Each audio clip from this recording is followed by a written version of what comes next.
We are here to talk all things bear hunting, and there's no better person to do that with than Kolby Morehead, producer and owner of Bear Hunting Magazine. Kolby is a phenomenal dude. I met him at Western just a couple weeks ago, and we just hit it off. He's from the same area I grew up in, and we both share a passion for bear hunting. But I just wanted to talk all things bear hunting. So we talk about, some of the best states that offer bear hunts at a really affordable price. Bear hunting is something that a lot of people misunderstand how accessible it is to go on a bear hunt without spending a bunch of money. Bear hunting, it's such a fun experience because you can hunt them in all different ways. So we talk about different methods of hunting them, different states that offer spring and fall bear hunts. We talk about broadheads. We talk about color phase. We talk about some of our favorite bear hunting stories. It is a podcast covering all things bear hunting. Also, we talk about the table fare that bear offers that also is something that is misunderstood and highly the taste of bear is highly underestimated. And that's why when we developed the logo for Cook Wild, I wanted to use a bear, which is I'm wearing that shirt now. It's available at typicalsportsman.com. But it just shows the breakdown of bear and how I eat it, some of my personal favorite recipes. I do eat all wild game. And I don't know that I would say bear is my favorite, but when I developed that logo, I just wanted to show that bear is underutilized and underestimated as good table fare. So we talk about all that and more. It is a fun episode. Guys, this episode is brought to you by my friends over at 2O. Spring bear hunts are very unique because you're still, if you're at a lower elevation, it can get real hot real fast. But then if you move up, it can still get real cold real fast. You can find yourself in some crazy storms. So you have to be ready for whatever Mother Nature throws at you. 2O has developed an incredible system of Western gear. I've put it through 2 spring bear hunts now, and it's performed in every way that I've needed it to. Heavily relying on the rain gear for one hunt. Just found myself in rain all week long, and the rain gear kept me dry all week.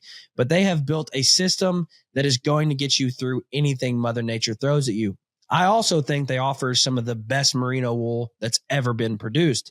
Guys, go check out 2O for the best Western gear that you can find in an incredible sexy pattern as well. The verse pattern that 2O came up with, it's just that. It's versatile. It is made to where you can hunt it from the plains to above tree line. You can use it anywhere, and it always performs. Guys, let's jump in with Kolby and talk all things bear hunting. For the true sportsman, it's more than a pastime. It's a way of life. Embrace the lifestyle of hunting, fishing, and the thrill of the wild. Live the life. Be typical.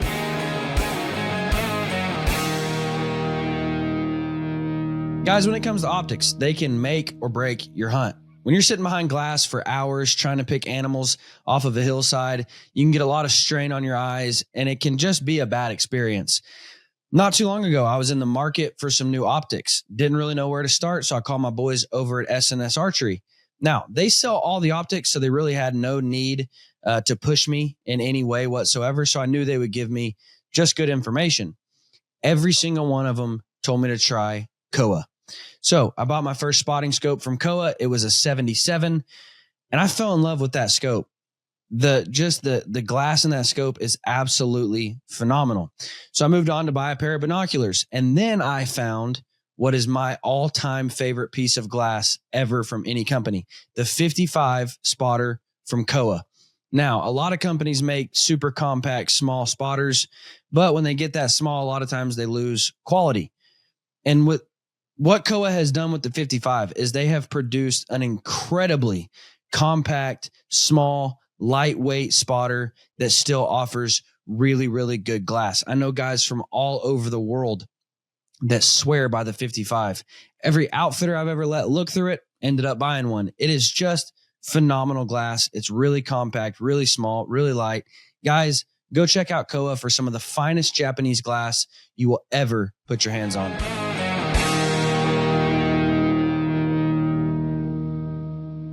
All right, Kolby, Bear Hunting Magazine. Yeah. Man, how'd you get to Bear Hunting Magazine? Like, where? Tell me this. Man, I met the former owner of Bear Hunting Magazine back in 2007, before he had it. and he ended up getting the business back in 2013. Um, and so whenever I found that out, I started subscribing to the magazine just to help support him. It's funny, like I did that for years without even ever opening one of the magazines. I was just doing it to help out a buddy, and he had started doing videos over bear hunting on YouTube, and I don't know. I just started following that, liking them, and once I started learning about black bears, um, especially when I learned the meat was good, because that was one of the things that I struggled with bear hunting. Because I grew up in Texas, and I had no context for black bears. Um, I'd known a couple of guys that had gone and hunted grizz and off the salmon streams, and with that diet of that rotting fish and or just like fish in general, the meat was just inedible. They were talking about how disgusting it was, and I was like, man, I don't know. Like I was always raised that whatever you kill, you eat, and except for cow, except for cows or Yeah. yotes, and and so it just wasn't a pull for me to invest a lot into something. Like I would have to travel, and it's not worth traveling for me at that time to go and get something that I wasn't going to get any meat out of it, and eat. Because in my mind at that time, um, I didn't have any understanding that conservation was more than just like eat what you kill, but that there's more balance that I hadn't found. And so, anyways, I just, the more I watched Clay on YouTube, the more those things started clicking. And so I reached out to him about going on a hunt with him because he hooked me inside of Yeah. all the content. And so I ended up going on a hunt with him, and I just had such an appreciation for black bears. Um, Seen them inside. It was a baited hunt, and so we're sitting there, we're watching them, and these critters. The first thing I noticed was they had more character than any animal that I'd ever hunted, and Yeah. and so I just fell in love with them. And the first three bears I saw, I had a something hit me to where it's just I knew that there was something special about them that no other animal could capture. And so after that, I moved. I'm making long stories real short, but after that, I was really interested in helping him out with the magazine and the business overall. So I relocated um, to Arkansas, to Northwest Arkansas from Dallas, and started helping with the God's business. country. Yeah, yeah, man. I'll tell you, like one of the biggest things moving here to Arkansas from flatland, or I grew up in East Texas. It was pretty flat. It's where the post oak belt meets the oak belt meets the piney woods, and we had a good mix of different woods, but we had no and so you'd see leaves change, but you had no dramatic topography to where you could really see the vastness of the changing of the seasons. And it was a little bit more hot or temperate down there, but no, love Northwest Arkansas.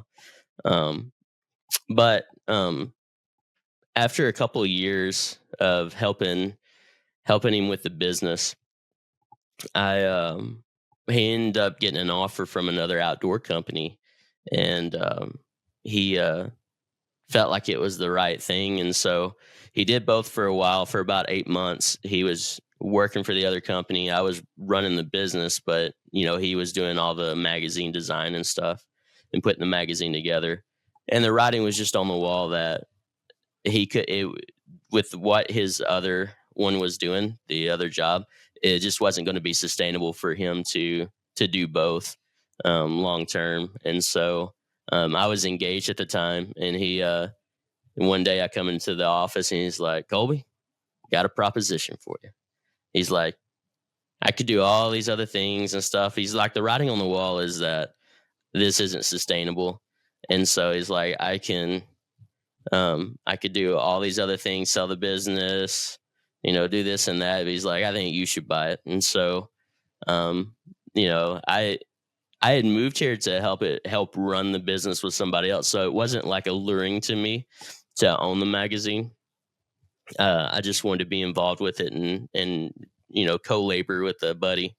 But after talking to my wife and all my friends, they kind of pulled me over and like, this is actually like perfect for you.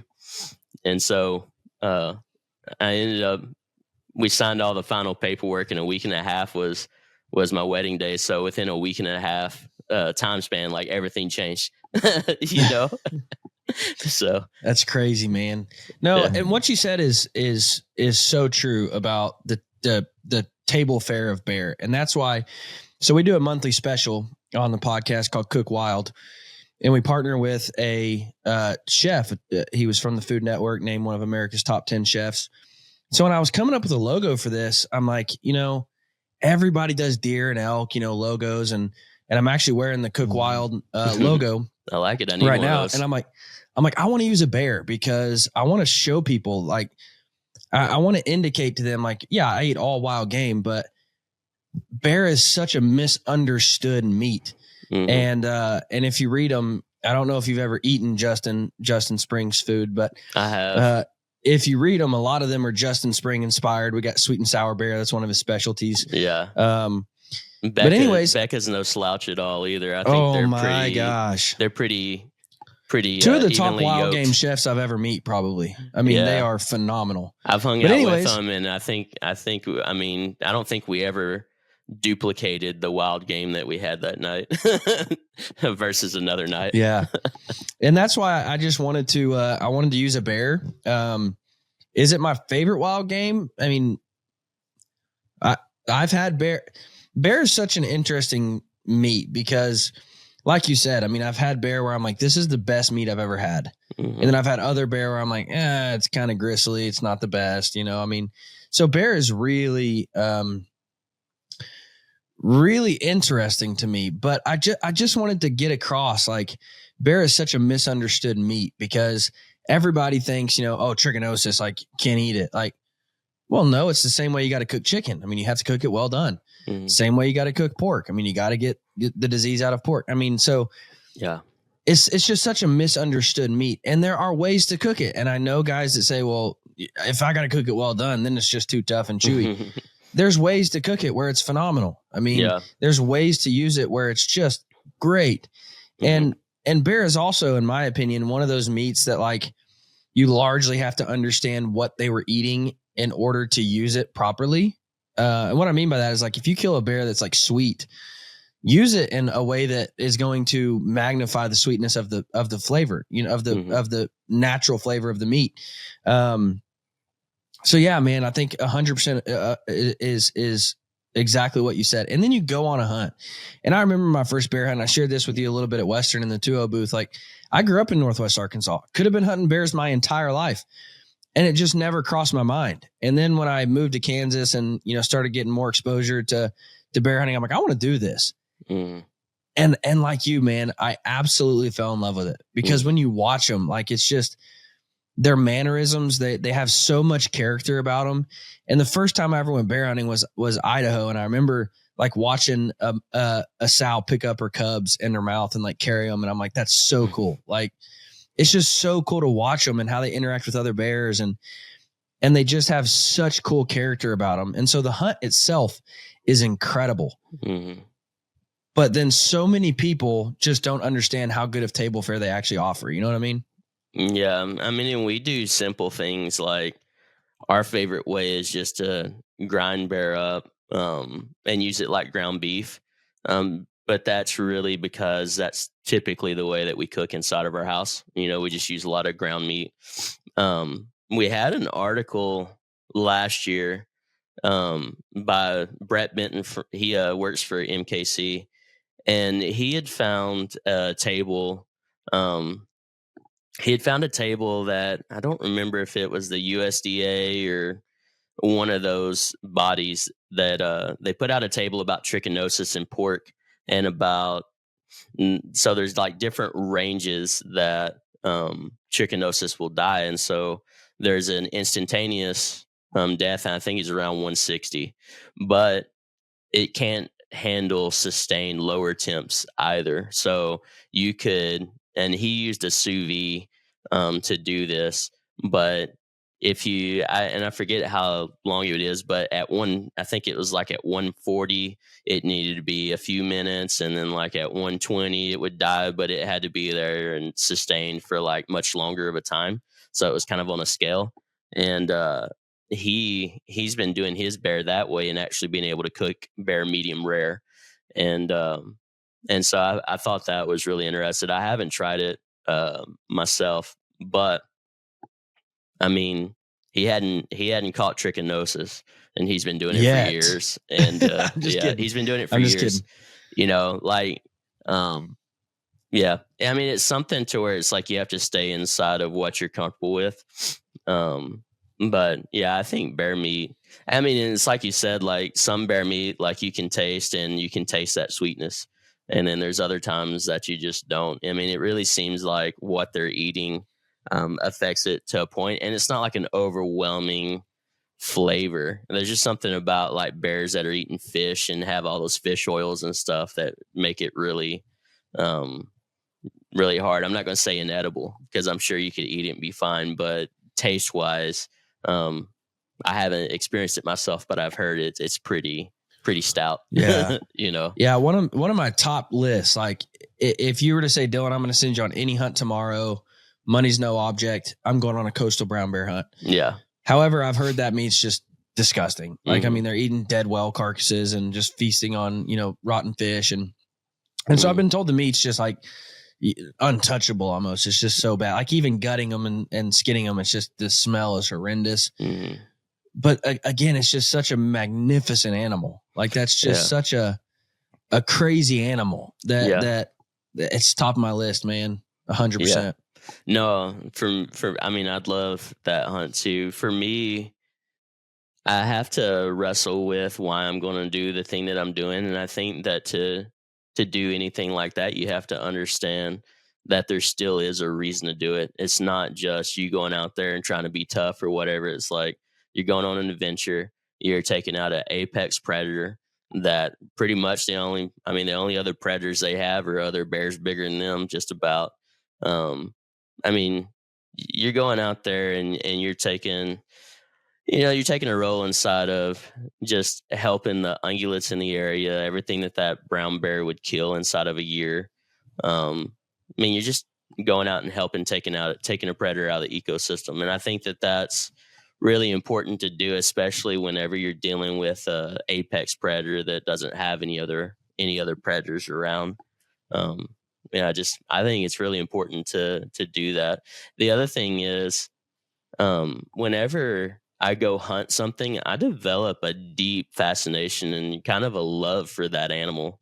And I want to go on a brown bear hunt because it's so far removed from what I do or what I would experience here locally.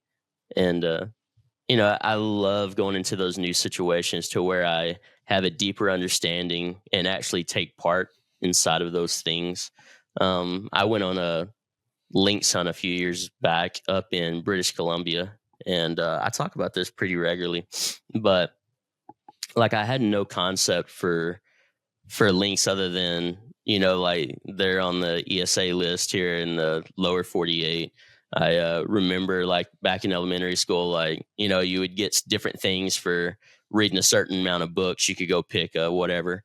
And so one time I picked this like card deck that was just all endangered species. And I remember like ocelots were on there and stuff. And it's like, there was a lynx, and I was like, those are pretty cool cats, And so once I got invited on a lynx hunt up in British Columbia. And so I went up there, and I went with my buddy from DU Supply up there in Washington. I flew up there and we rode north for a while. Like FedEx doesn't even deliver up where we went. We were up in the middle of nowhere, and man, it took 4 days of running hounds, but we finally got some fresh snow on the ground. We cut a really great track, And I mean, we just got amazing links. Like the outfitter said that was probably the, one of the top 5 that they've ever taken up there. And so we went from 0 to 100 like almost instantly. And I just remember walking away from that. And even now I have such a appreciation for lynx and that hunt and the experience and just taking a part inside of that. I probably I know I saved a ton of rabbits and stuff, but Yeah. But I appreciate it. I have a different love for that animal, and it's just fascinating. I really like going into new situations so that I can really like take part in it and just understand it, a little bit better. Because that's cool, man. I would have been like, oh, lynx hunting, cool. But now it's like lynx hunting. It's like, man, I had such a great memory of that. And it's like, I'm remembering the people, I'm remembering the area, like all the things I learned inside of it.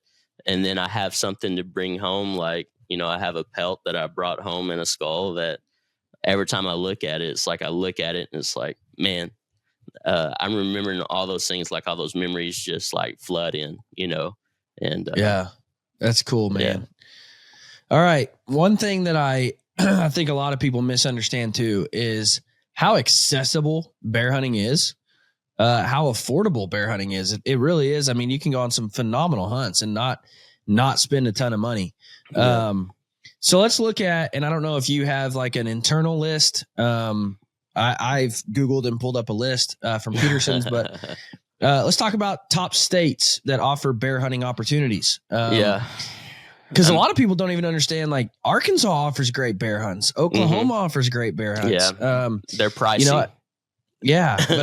But I remember, the first time, like you start telling people like, oh, I'm going on a bear hunt. They're like, where are you going? Like Siberia? And I'm like, you do know we have bears like 4 hours south of us in Oklahoma, right? Like, that's not where I was going, but I'm like, you understand like that, like there's bears all around us. And, like my kids even like, I'll talk about like Pop. That's my dad who hunts around Ozark. And I'm like, oh, look at this bear Pop had on camera. And they were like, what? That's around Pop's house. And I'm like, yeah, guys, there's bears everywhere. Like, and I just don't think people understand how accessible bear hunting is and how affordable it can be. Again, you look at states like Arkansas, Oklahoma, they can be pricey. For non-residents. Yeah. For non-residents. Absolutely. But, it's about the price of over-the-counter elk tag in Colorado, or at least what it used to be. I'm not sure what it is now.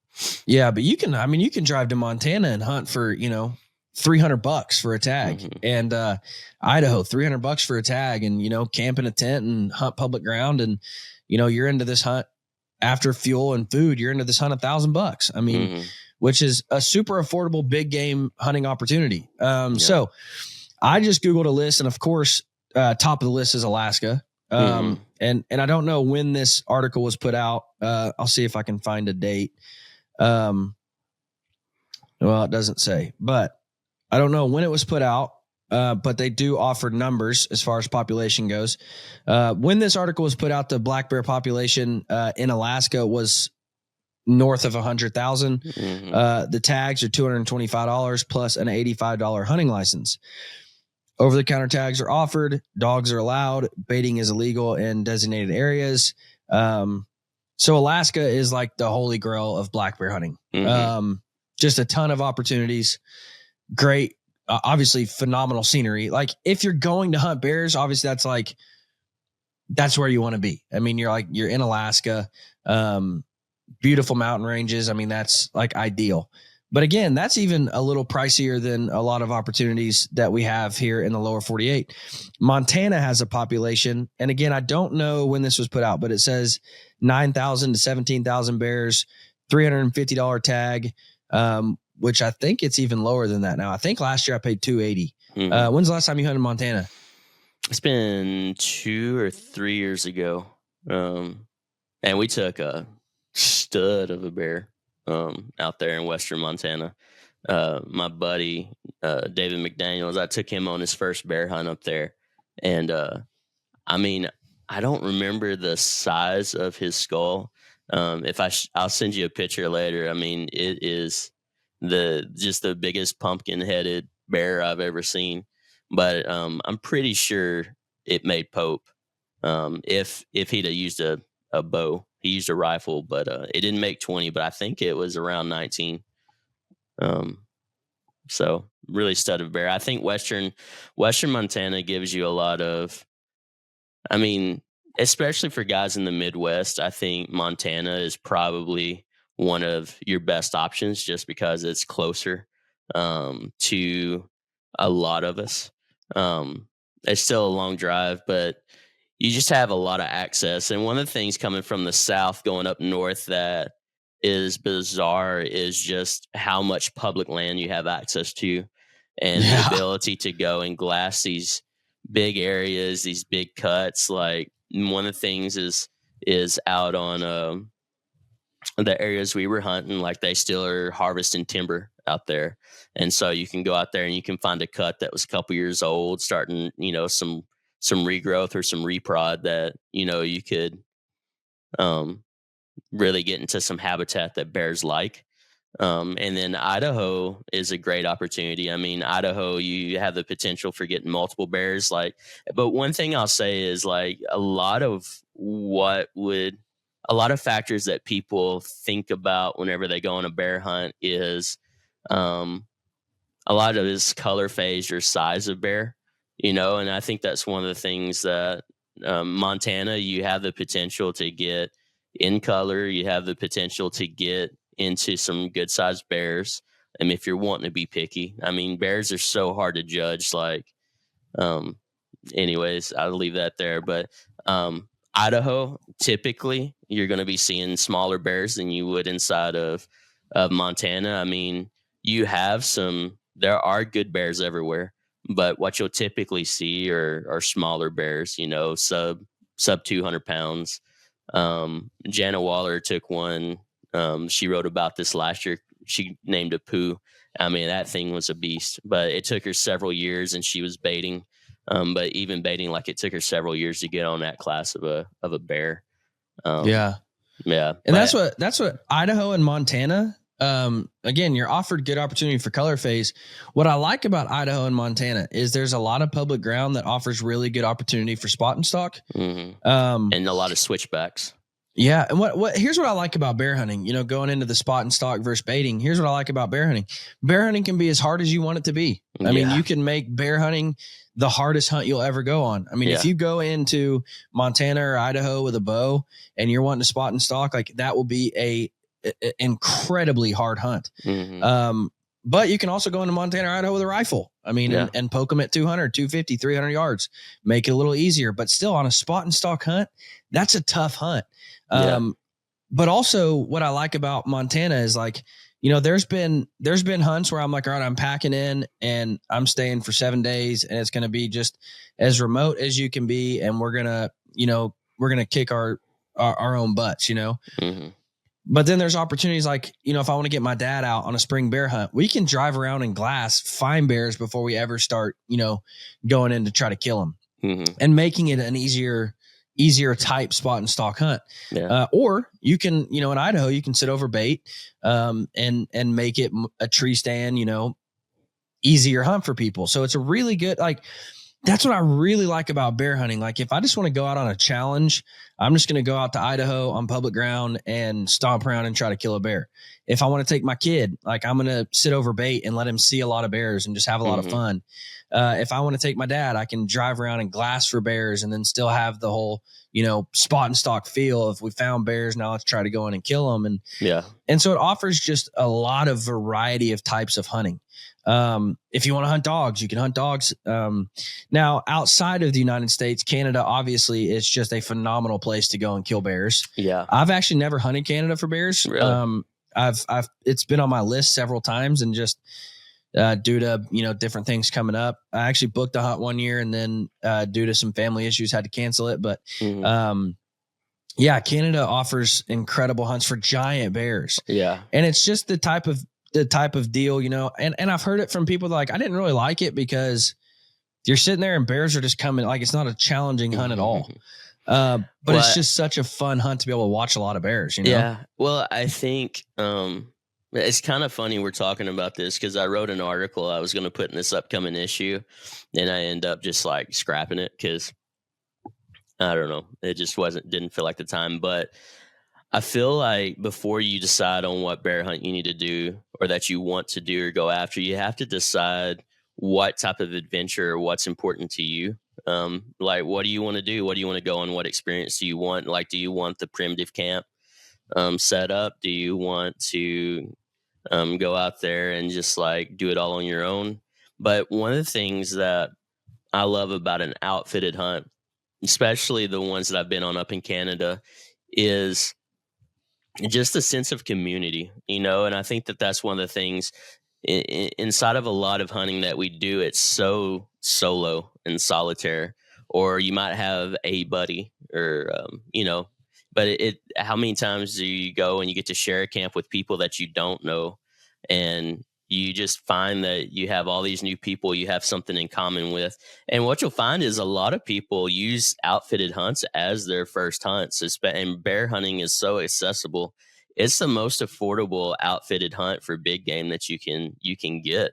And I mean, it's probably cheaper than a lot of the vacations that you would go on with, at different times. But you're getting up into these remote areas. You're getting to see scenery you probably haven't seen. If you're with a quality outfitter, you'll learn so much from them. One of the things is I feel like going and hunting with those guys up in Canada has made me better at baiting here in Arkansas. I've learned so much from them, seeing how they do it. The other thing is, like, an outfitter will help you understand how to judge bears. They'll show you trail camera images of the stands you're going to, and they'll be like, "Hey, this would be a good choice, a good option. Look for these marks. This is the type of bear that you're after." If they try to, anyways, um, they'll help you throughout. And so I think for a first time hunter that wants to get a more mature animal, wants to learn about bears or just develop a deep appreciation for how they interact. For me, I was hooked the first time I heard them, all the different sounds they make, like the first time that a bear came in and was like, "Ooh," I was like, I felt it in my soul, like I was hooked. But the sense of community that you find in camp, that's one thing that whenever you talk to an outfitter, like, that's what I would ask is like, what's the camp environment? What's it like typically for hunters that come in? Like, how do they interact? Because those are the most rewarding things for me from an outfitted hunt, is just the community aspect. You're sharing meals together, you're talking, you're in together, you're hyping your new buddy's success. And I don't know, it's just there's not a whole lot of experiences I've had that are quite like that, because the outfitters out there, he's got established baits that have been there sometimes for decades. You get to see a lot of bears, and everybody has the potential for a once in a lifetime opportunity on a like huge bear. And so you're there and you all have expectations of, like, there's excitement, there's hope, and it's just an infectious kind of environment. I mean, I've kept in contact with a lot of the guys that I've hunted with in Canada. I actually just got back not too long ago from that Great American Show in Pennsylvania, and I went and stayed with the guy that I shared bear camp with, 2 years ago in Canada. And That's cool, man.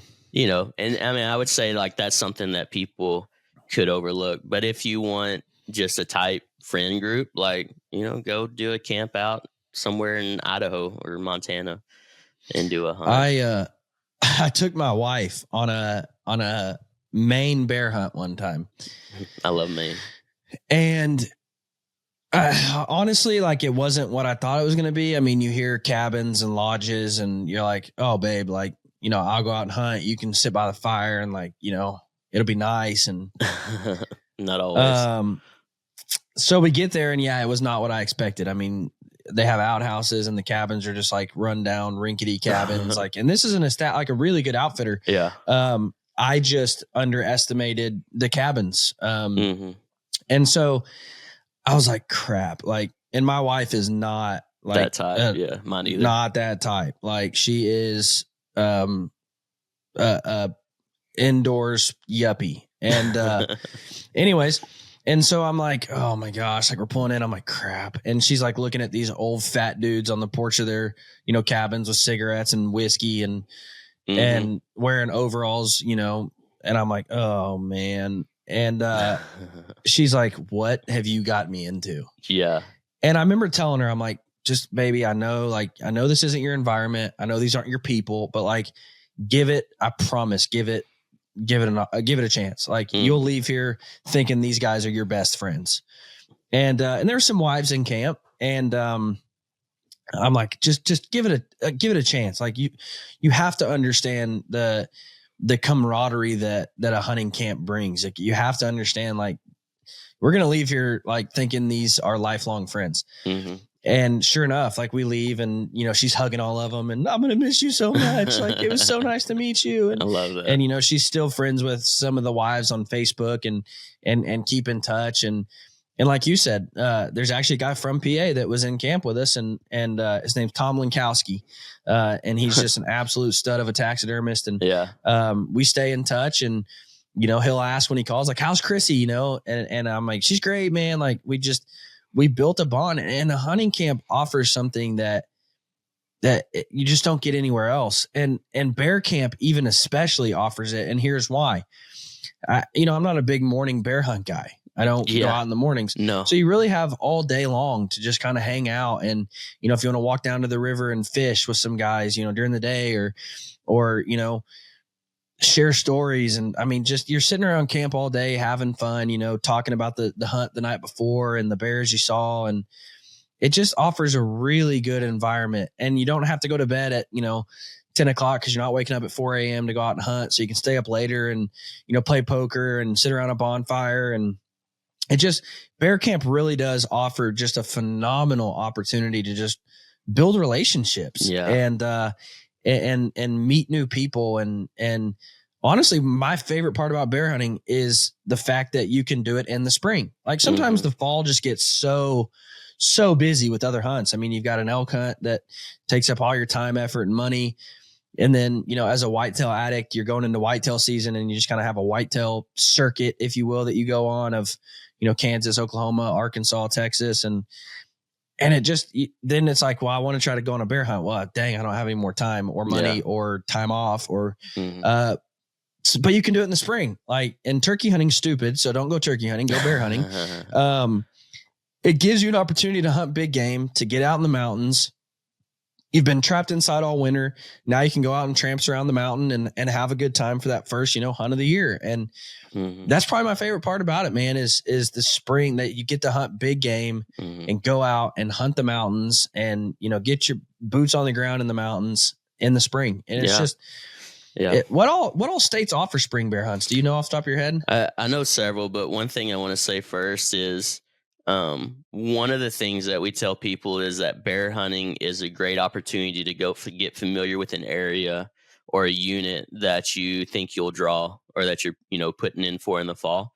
And so like, if you're going on an elk hunt in a particular unit, like why not, like you should go out there on a bear hunt that spring, get familiar with the area and, go out there and just scout it up, and, not saying that the elk are going to be there for you to see, elk, but you can get familiar with the territory, the area. And I think for me, it develops a stronger sense of place. Like there's something special. I think my favorite time is not necessarily to like take an animal, is not necessarily the first time I've been to a place, but places that I have some experience with, that I have some sort of history with. And anyways, so take that for what it's worth. But off the top of my head, in the spring, like there's not a whole lot of opportunities in the east. There is some tribal land, some up in Maine. Some of the outfitters that we work with have designated tags for that area, so you can hunt in spring in Maine, but you're gonna really have to find an outfitter. But that's pretty much the only opportunity in the east that I'm aware of. In the west, There's no Washington spring bear hunt right now. I don't think they've reinstated that one. There's a draw tag for bears that's really easy to draw. I drew it on 1 point last year in Oregon. And Oregon has become one of my favorite states. I absolutely love that coastal Oregon area. We were hunting a lot of reprod, and I mean, I went at the absolute worst time. Like, it rained all week. I was truing up my rifle, like making sure it was on. I was fully decked out in my rain gear, laying down in the bed of the truck prone and just making sure that it was still on there. It was a little off. I had to move it about a half. But anyways, Oregon is a great opportunity.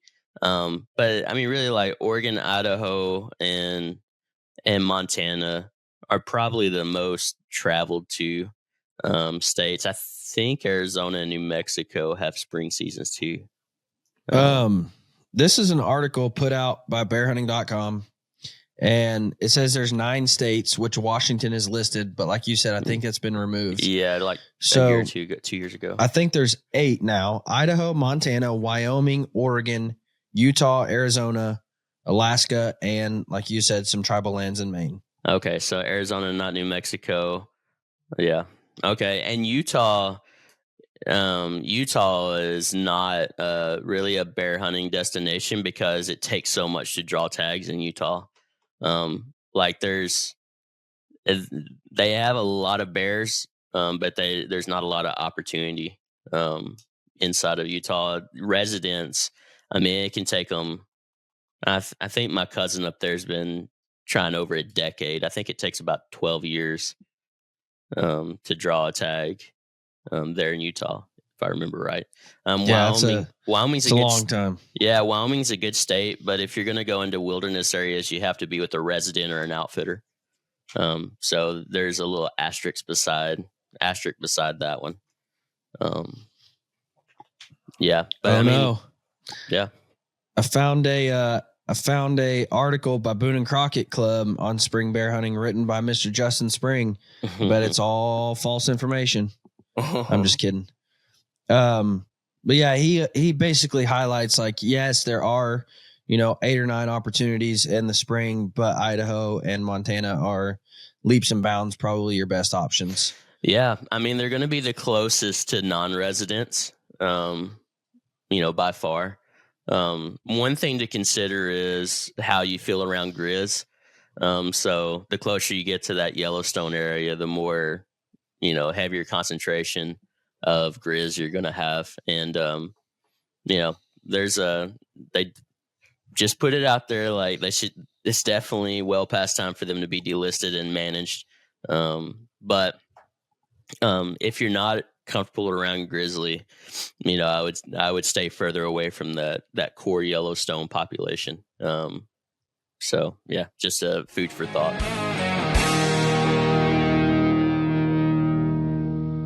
I have spent a lot of time in tree stands. I spent a lot of time hanging tree stands. I spent a lot of money buying tree stands.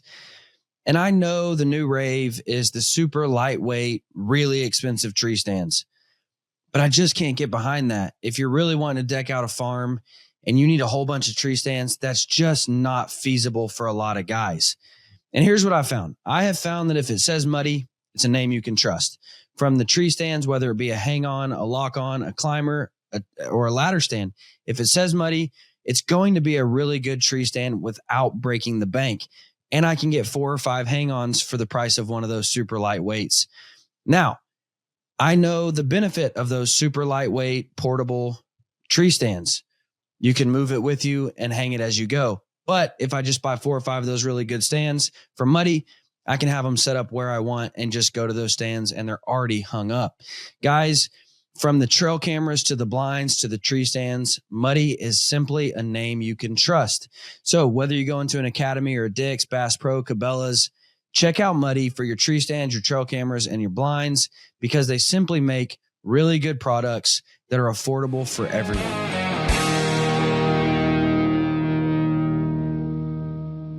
Now, I wonder, I was actually talking, I was interested, and maybe you have some insight on this.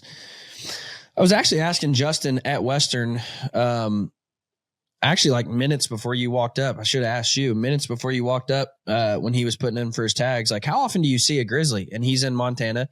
I was asking him, like, how often do you see a grizzly? And he says he probably averages one a year. But he said that he's like, but I also stay away from grizzly areas. Yeah. Like, so I'm curious to know, like, how, because you hear more and more of like the horror stories of grizzly attacks and grizzly encounters, but you also only hear the horror stories. So it's like, I wonder how often people are actually encountering grizzlies and how much they're actually, expanding out.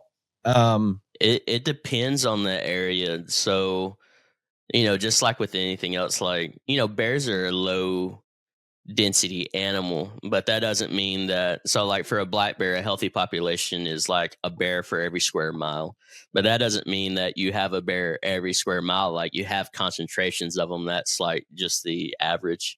And so I think it depends on the habitat and just the season. But I know that so Joe Condelis from the American Bear Foundation, he's there in Cody, Wyoming, and they have a lot of grizz there. And he took a buddy of ours on a hunt last year, and I think they hunted a couple days and saw like 8 grizz and not a single black bear, if I remember right. So it just depends on the area you're in. One thing I'll say is we did a podcast years ago with a guy from Best of the West, Jim Sessions, and he said, even like, I mean, this was back in 2019.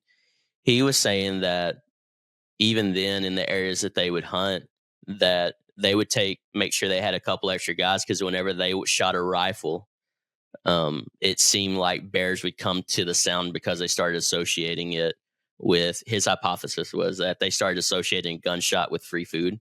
And so whenever they were skinning out an elk or any critter, they would have guys that they're there to watch everybody's backs, and so, I wouldn't go looking for grizzly, down there. I also know that guys in the area, some of them, and who knows what's healthy, like who knows what a healthy perspective on hunting around grizz, like what it actually is, because it's different for different people, I think. But you have people like Justin that, I mean, he's seen what a grizz can do on some of the hunts. Like him and Becca have recounted stories of just seeing what grizz do to moose, and they're like, we don't want any part of that. Like they still go to, they'll hunt areas to where there are grizzly, but when they have black bears and grizzly in their own backyard, and they're just like, we're staying away from the areas that grizzlies are. And I think that, kudos.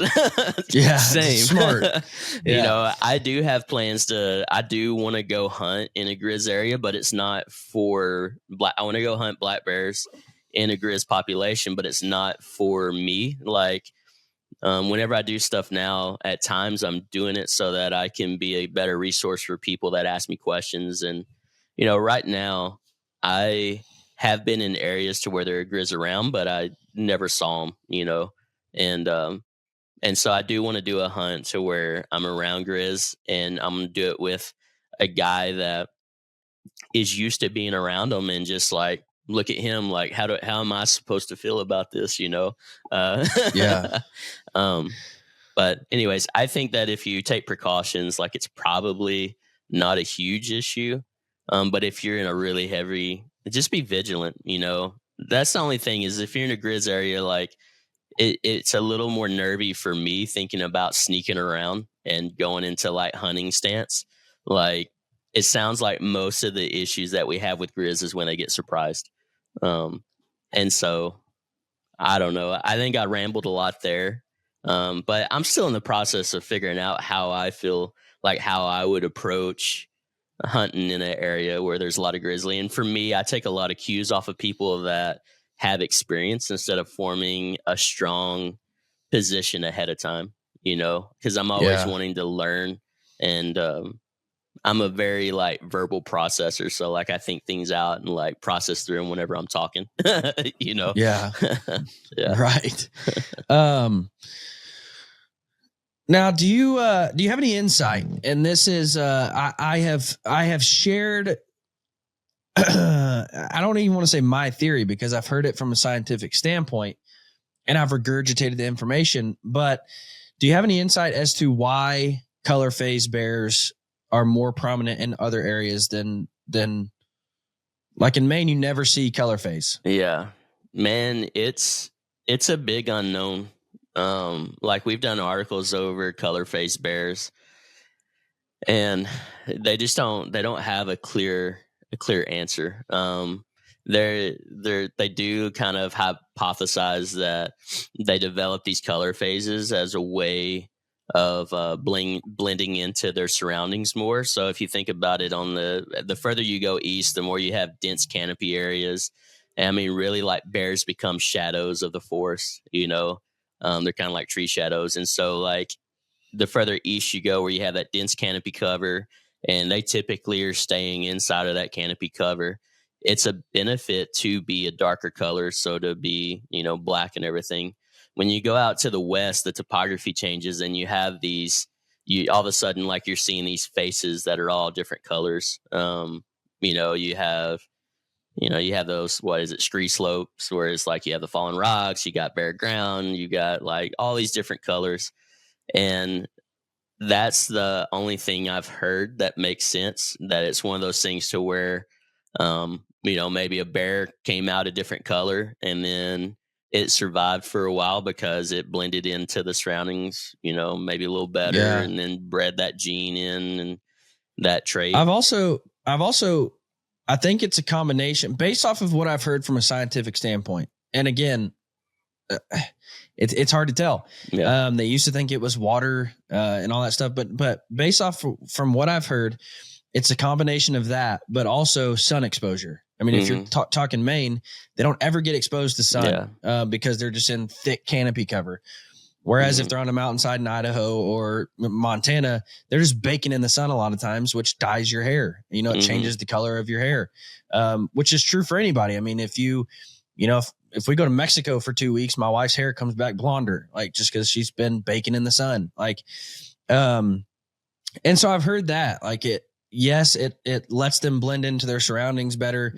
But also just due to the natural sun exposure, your hair changes colors. And so it's a combination of both from my understanding. Yeah. I mean, the bears definitely come out of the womb different colors. You know, so I do think that, you know, their fur will lighten and stuff, probably based upon sun exposure. But I mean, we've gone on these den visits, and I mean, they're definitely born, you know, different colors. So, you know, it's probably a combination. I would say that they come out color phase, like there's some gene, something that's passed down, but then also like, yeah, I'm sure the sun exposure would like lighten or darken different features, you know, probably lighten fur. Yeah. Well, and again, I think it goes back to what you said too. I mean, the bears have adapted over time to be able to withstand that sun exposure. Yeah. And, you know, if they're dark black, they're going to absorb more heat. And so they've adapted over time to change to be more color phase. And so, I mean, people and animals, we do evolve. And that's something like, listen, if you've listened to this podcast much at all, you know that, you know, I'm a pastor as well. And Christians are so afraid of the word evolution, but we do evolve. Like, I'm sorry to tell you that, but animals and people and lands, we evolve. And adapt and change. The bears have adapted and evolved over time to be able to blend into their surroundings and withstand sun exposure. And so, yeah, I mean, I think it's a combination of those. You know, the water theory never made sense to me. How much or how little water they have, that never really made sense to me. But there's still black face bears like all throughout those areas where, I mean, it's like salt and pepper, either mixed together. Yeah. And it's funny because like if you're talking to somebody who doesn't understand bear hunting or never been exposed to it, they're like, wait, I thought you were going black bear hunting. And I'm like, this is a black bear. And they're like, no, that's brown. And I'm like, yeah, but the species is a black bear. And it's just like hard for them to understand that. And they're like, well, this bear behind me is a cinnamon bear, the one with the big white patch. That is an incredible bear as well. Yeah, I got that in Manitoba a couple years back. I took my dad on his first bear hunt. And so it's so funny. Like, I see that bear and it's like, I actually remember my dad taking his first bear, like, more than that bear. But it was just a beautiful cinnamon. And like, that's another thing about going on a hunt that's in an area like a baited hunt where there's color phase, is like you see some really beautiful colors. And and it's more prominent. Like, if you want to go after a color phase, you want to stay west of that kind of midline in the U.S., that north-south like line. And you don't have any color phase in Arkansas, do you? Yeah, we do. It's not as prevalent. So one of the things so whenever they recovered the black bear here in Arkansas after, they pulled bears down from Manitoba, and so Manitoba has a lot of color phase. In it, I've hunted a lot around that Duck Mountain region and seen, quite a bit of color phase. And but then Arkansas pulled bears from up there, and so that's one of the reasons. It's like, pretty sure it's a gene thing. Like, I had a really pretty chocolate sow on camera the last 2 years in the area that I typically hunt here, and we typically see more chocolate. I had a bear on camera on public here last year that kind of had a cinnamon back, and which was really cool and to see.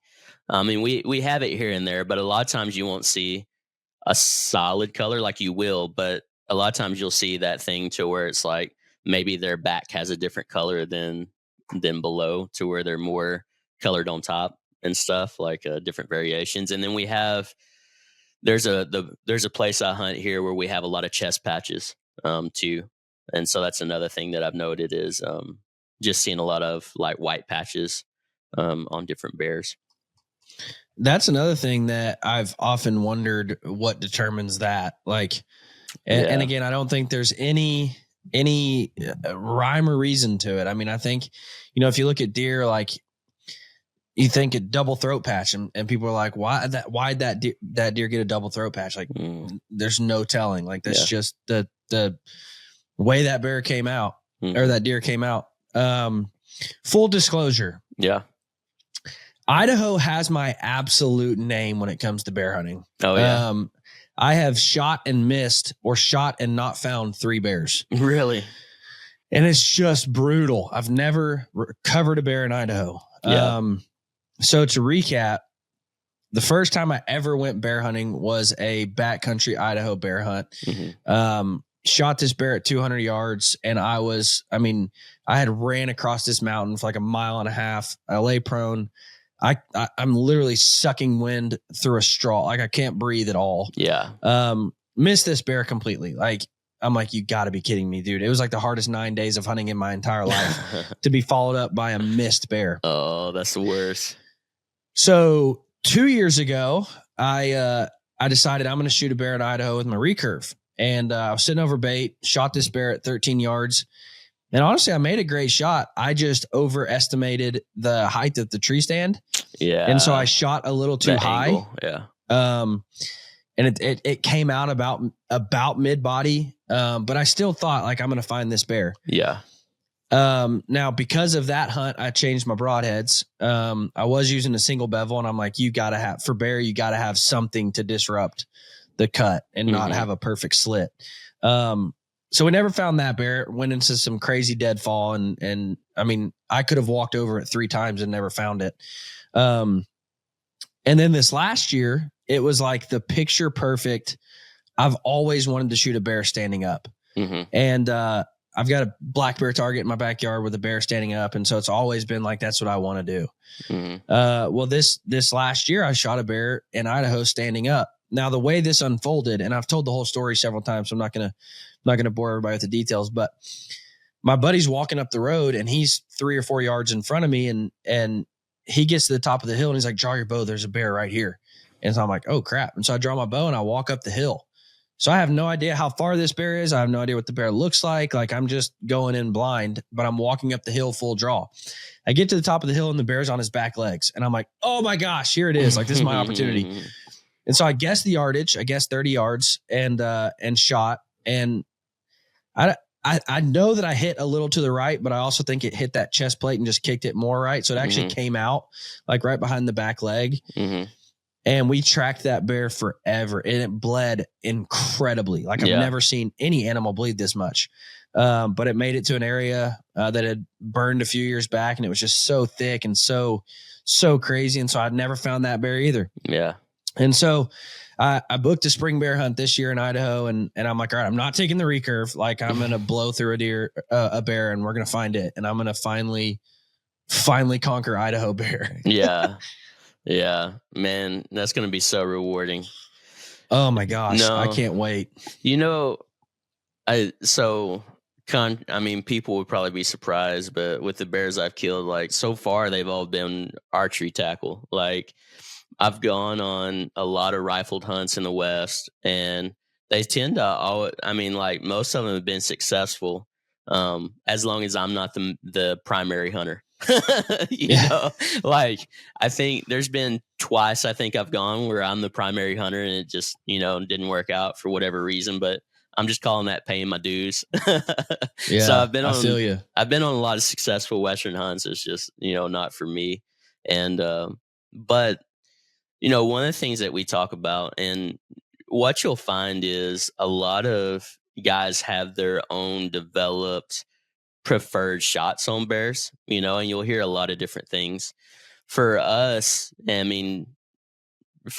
we always say middle of the middle and forward just little, and that's really hard, especially when you grew up hunting whitetails. It's like, you think you'd be back in the guts or something, but their anatomy is further back than whitetail or other ungulates, and so what we found is if you stay on that vertical midline, kind of from mostly that vertical midline, you're typically in pretty good shape.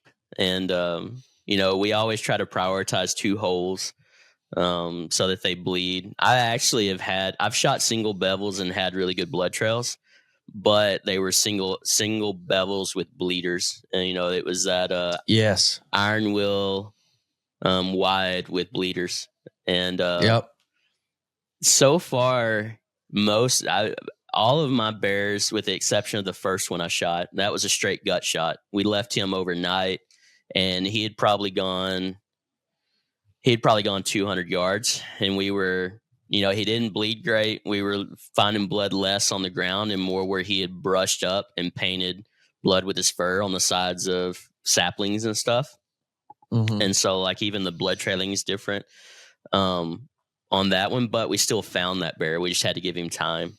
And, you have to know when to push and when to back out, for sure. But if you go middle and forward just little, like you're going after those, those lungs. And, I don't think I've had a bear go more than 50 or 60 yards after that. And that's one of the other things I feel like, and this is just my thoughts. I feel like, we talked about bears having so many different characteristics, like individual characters to them. And I feel like some are tougher than others, and some will take off and they have that little extra push to go further.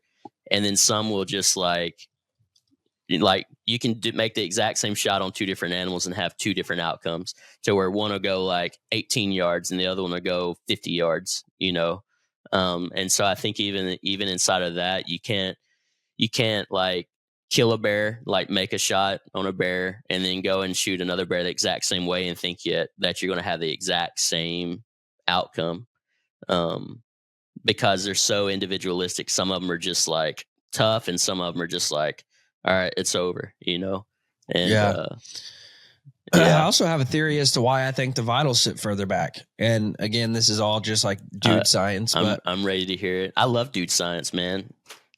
But my theory is they're the only animal that stands up on their back legs.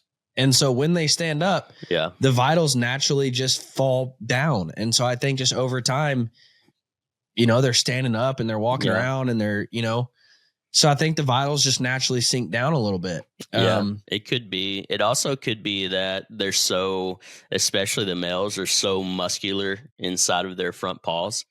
I mean, not front paws, front legs, that naturally, like I would think that the muscles push it back. Yeah. Yeah, just like their overall design. But no. Now, do Yeah, you have any experience talking about shot placement and broadheads? Do you have any experience with mechanicals on bears? I don't. I've always shot fixed blades, but that being said, I do plan on trying out some mechanicals. But the thing that I've learned, so I called and talked to the guy from Evolution Broadheads, and it was a really fascinating conversation that we had. Basically, Dale Perry. So Dale was such he was so good at making me understand that calling just like mechanicals in general, just doing that broad statement, is not a great way to refer to them. Just because he said that some are peanut butter and some are jelly, like they're so different, basically. And I'm taking this to heart because he knows what he's talking about, and it just made sense to me that when you're looking for a mechanical, to really look for a mechanical that cuts on contact, especially with bears, to get through that first layer of hair and the fat. Like, you don't want a mechanical that uses its momentum, like with some like dull blade, to expand it, and so you want to cut on contact situation. He made the Jekyll and Hyde, and one of them is a fixed blade, and the other one is has two blades that kick back, and they just like use the natural movement. Like whenever it enters, like those two blades start coming out and going through. And I've heard that broadhead does really good on bears as a expandable. And I know Josh Kirshner, he's the dialed in hunter on Instagram. He shot bears with that head and had great experiences with it. So I want to try that head. I've heard of some others that do well. I think I saw Iron Will came out with a broadhead that has some like bleeders. I think I saw on online, but I would just focus on, if you're going to shoot a mechanical or expandable, I would find something that cuts on contact. Yeah. So yeah, these are cool looking. I've never looked at these. Yeah. I'm really looking forward to trying some of them. I need to order a few here. So you're looking at the Hyde, not the Jekyll. Yeah. So, here's a good thing. So these broadheads are supposed to fly the same, like tune the same and everything. And so I was talking to Josh Kirshner, and he was saying that he likes to shoot the Hyde broadheads whenever he's going to hunt more in a dense area where you have, just limbs and brush and stuff. And then he likes to shoot the hides whenever he's in the more open environment. And I thought that was a really healthy viewpoint, to like not get stuck in one or the other, but like match your tools for the environment that you're in. And so like, that's why it's good to have friends, like friends that you talk to. Sure. It's like taking all these perspectives. Like I hardly ever form a hard opinion on things, because I don't want to come across like telling people that you have to do it this way. Like I want to always be learning. And if you have these conversations and you're just always trying to learn, like you pick up some really great stuff that you might have missed otherwise. That's why I love hearing it referred to as the hunting community. Yeah, these heads look very interesting. Yeah. I'm definitely intrigued. Yeah. Intrigued by these heads. Yeah. I think I saw at one point, like I had known about them, and then I saw Cam Haynes talk about Cam Haines and Joe Rogan were talking about those heads, and I was like, that's pretty cool, because I think he's taking bears with that head too. Interesting. Yeah. I'm gonna have to look into those, because like you said, I mean, where you were talking about how it just painted the trees, like bears notoriously just are hard to get to bleed good. I mean, they have so much fat and hair to soak up that blood. And so if you can create a giant hole and get the best blood you can, and that's why, like, I was so incredibly impressed with the blood trail of that bear that was standing up. Yeah.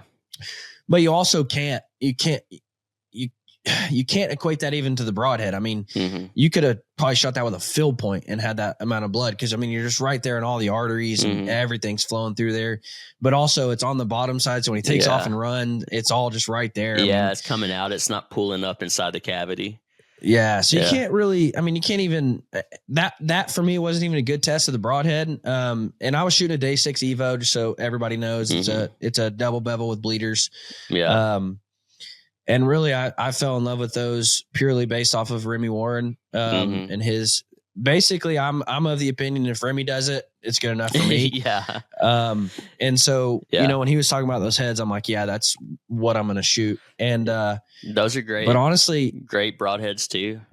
But honestly, and hey, I told the guy from day 6 this too. I've killed 3 animals with those heads, and none of them gave me an opportunity to really assess how good they did. Really? I shot a deer this year. And the first shot, he was trotting, and I had to just take a sloppy shot. And based off the way this hunt unfolded, I had already decided, because I had watched this deer for 3 hours, just running all over this field and just chasing does. And I'm like, if I'm going to shoot this deer, it's going to be just a nasty shot. Yeah. And sure enough, he comes across there at 30 yards. Well, there was like 6 does, so I couldn't stop him, or otherwise then all of a sudden you've got 12 eyes looking right at you. So I'm like, crap.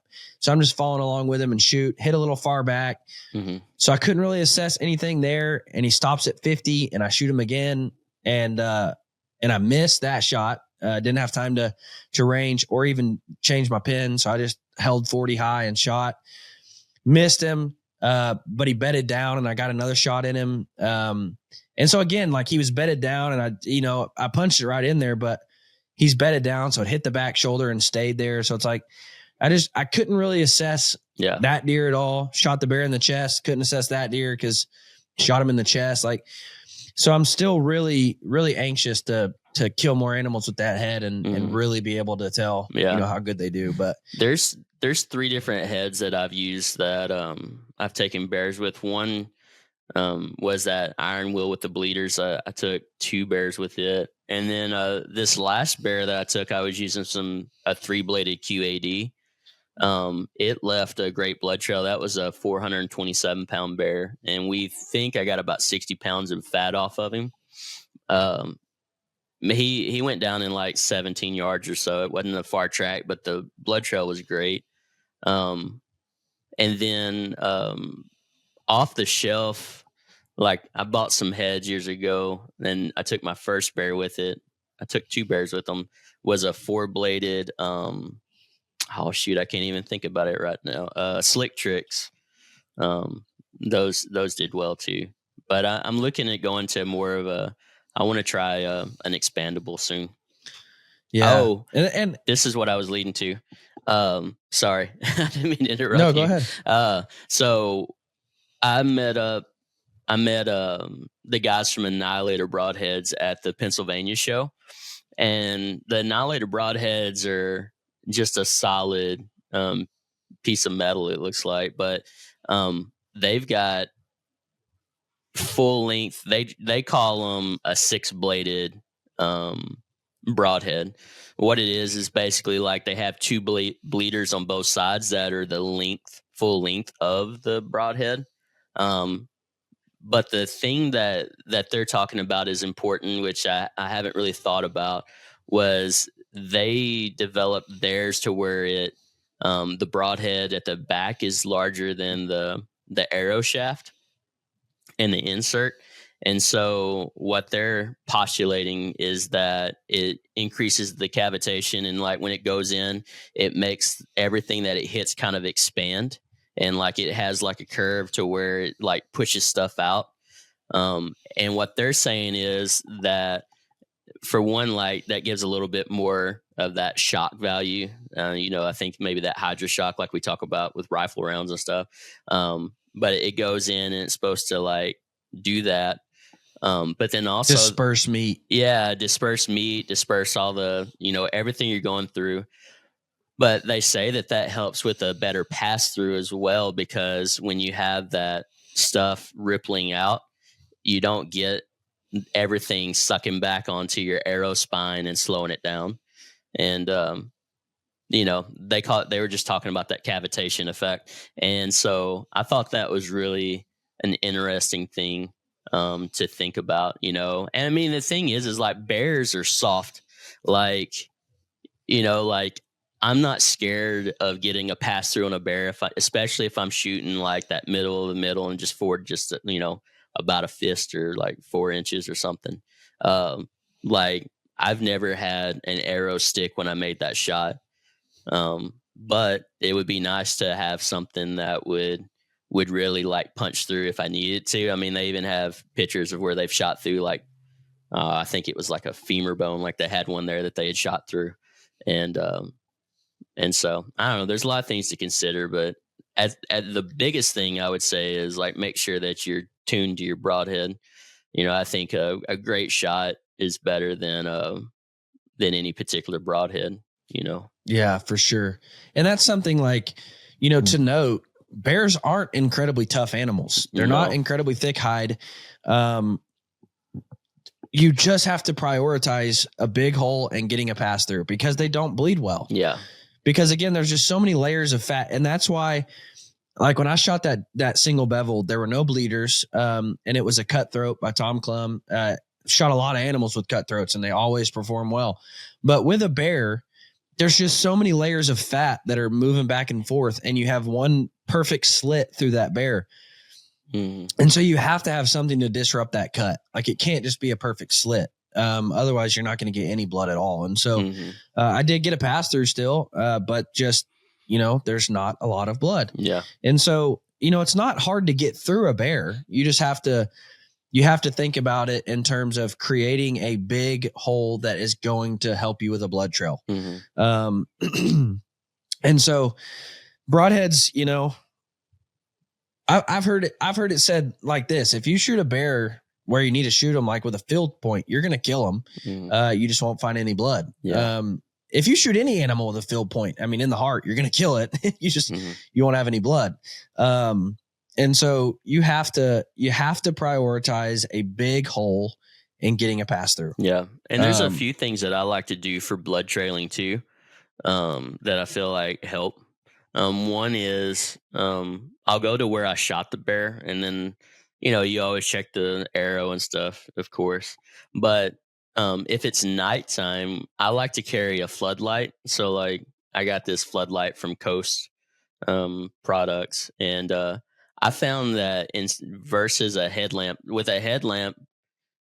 compared to that floodlight, I feel like that floodlight made it to where I was able to find blood much more efficiently and pick up on stuff that I wouldn't typically have seen with just my headlamp. And so I like to pack a lightweight, rechargeable floodlight, style, like work light, for that. The other thing I do, and I picked this up from some guys that shed hunt, is whenever I start tracking an animal, bear, whatever, like, I start a track on Onyx. And so that way I can see exactly where I've walked. And then like, I can mark blood along the way and really just see if there's any sort of pattern to it and areas that I've covered. Because I mean, I've tracked animals before on X to where it's like, I keep covering the same ground just because like I myself am drawn to it.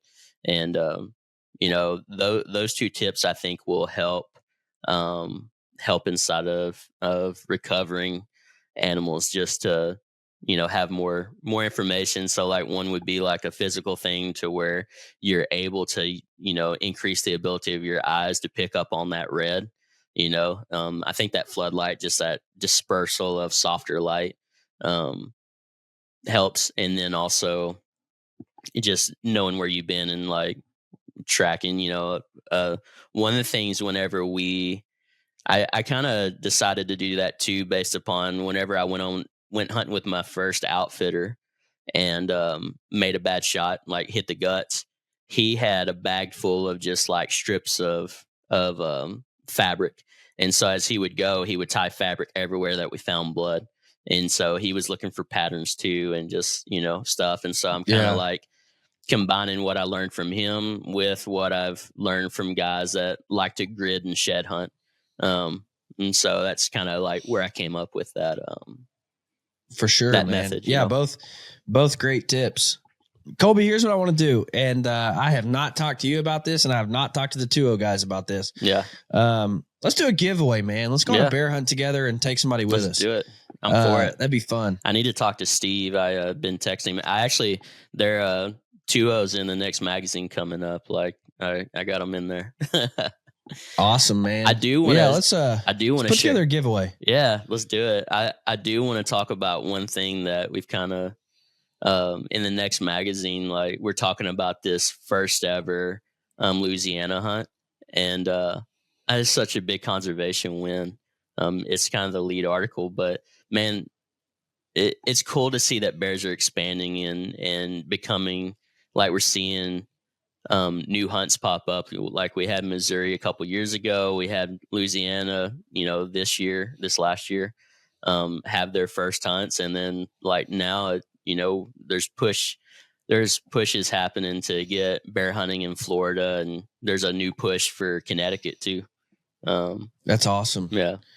One of my top states that I would love to bear hunt in, and again, going back to my yuppie wife, I would love to do North Carolina because she can go sit on the beach and go on a lighthouse tour or something, and I can be shooting bears. Yeah, that North Carolina has always appealed to me. I've always wanted to bear hunt it, but never had the chance. North Carolina is steeped in tradition. It's steeped inside of a rich bear hunting culture for the guys that have done it. Like typically, the guys that are doing it learned it from their granddad, their dad were hunting with them when they were kids, and no, North Carolina's high on my list. And we went to the breed days last year. It's put on by the American Plot Association.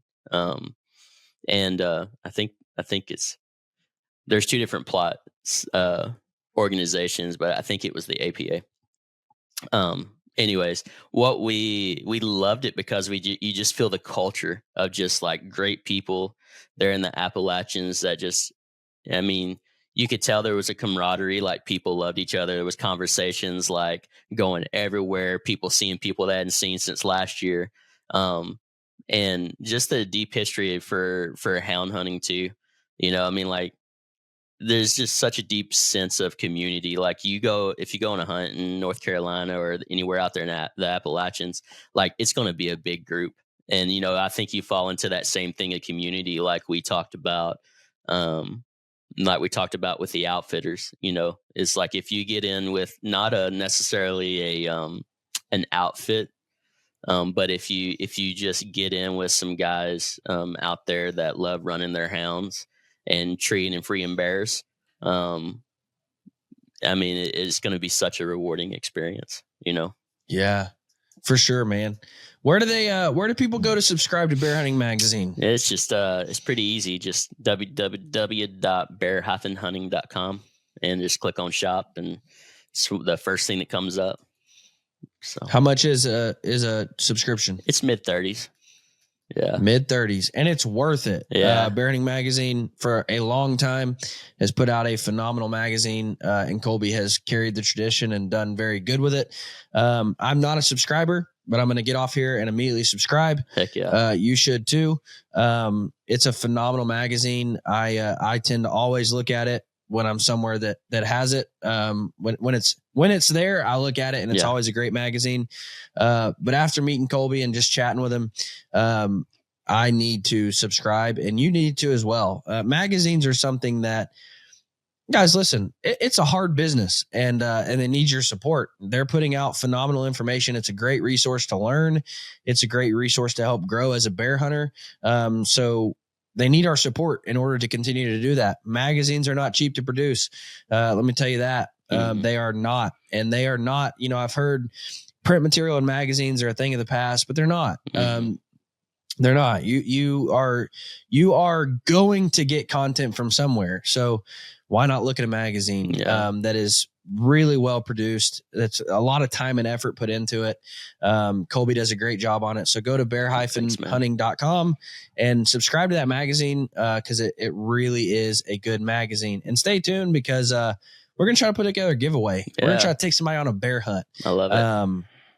We got to try Canada, man, because I really need to hunt Canada. Yeah. I need to. Yeah. Yeah. Well, we'll talk off here, but we could probably set it up. One thing I'll say about magazines too is like they can't be censored. You know, like you're going to get the content that you want to see. It's not going to be controlled by an algorithm or anything. So yeah, absolutely, man. And we live in a world where everything hunting is censored, especially bear hunting, because you know, we have fantasized bear hunting and we've put them in every Disney movie ever made. And the anti-hunters seem to come after bear hunting more than any other form of hunting. So it is censored. It's cut back. It's throttled. So get the Bear Hunting magazine and you will get, is it a quarterly magazine? No, it's every other month, 6 a year. Every other month for $35. Yeah.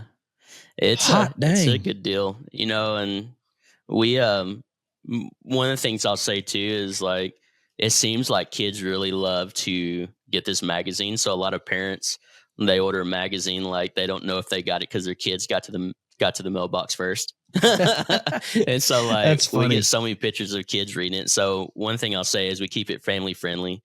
Like we make sure it's clean. And then we also, whenever I'm designing it, because I do the layout and everything, we really try to tell the story visually as much as possible, as well as like whether you just like to go and look at the cool photos and the layout and everything and read captions, or if you like read stuff cover to cover. We try to be all things to all people.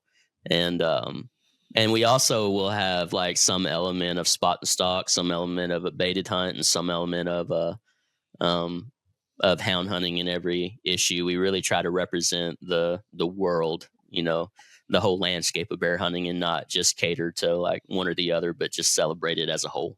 So that's cool, man. Yeah. Everybody go subscribe. It is a phenomenal magazine. It's a great way to support bear hunting, and it's $35. I mean, come on, guys. Yeah. And Kolby's in Northwest Arkansas. You got to support Northwest Arkansas based people. Yeah. You have to. I think it's in the Bible.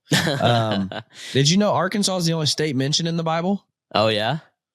Yeah, it says Noah looked out of the Arkansas. Oh, man, I'm going to use that like crazy. You don't know this. Did we just become best friends? You want to go do karate in the garage? Yep.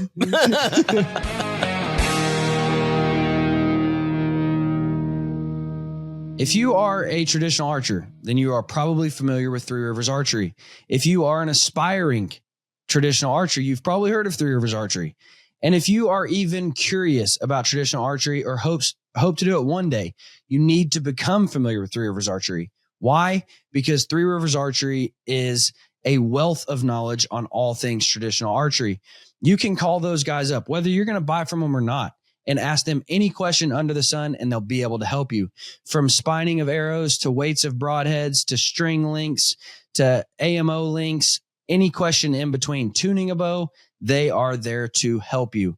They also sell everything you could ever dream of needing when being a traditional archer, from bows and arrows, broadheads, tabs, gloves, strings, stringers, cases, display racks. If it has to do with traditional archery, Three Rivers has it, and they know about the product. So you can call them and ask them any kind of question, and they're there to help you. They are the single largest distributor of all things traditional archery. They offer same-day shipping. They are phenomenal. Guys, if you are a traditional archer or you've ever even wanted to look in traditional archery, Three Rivers Archery is your place to go for all things traditional archery. Guys, thank you so much for listening. Make sure and go to bear-hunting.com, subscribe to the Bear Hunting magazine, and get your awesome bear hunting merch. Thanks for listening. Y'all have a fantastic week.